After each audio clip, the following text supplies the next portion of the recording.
Hello friends, তো আমি চলে এসেছি তরুণ দলের খাদ্য উৎসবে।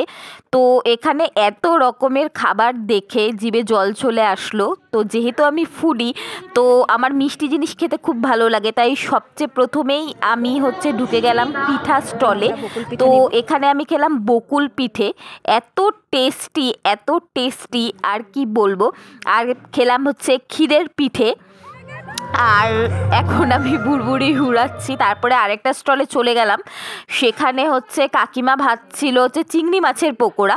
আরও পকোড়া ছিল অনেক।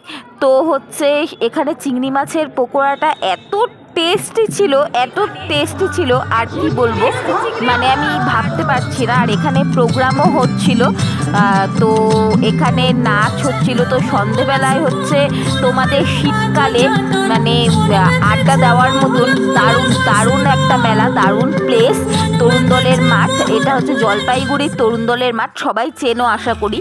আর এখানে আরেকটা বং ফিশ ফ্রাই স্টল। এখানে গিয়ে আমরা চিংড়ি মাছের পকোড়া খেলাম, মানে চিংড়ি মাছের ফ্রাই আর কি।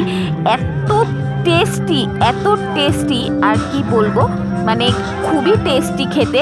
আর এখানে আরেকটা খাদ্যরসিক দাদার সাথেও আমার দেখা হয়ে গেল।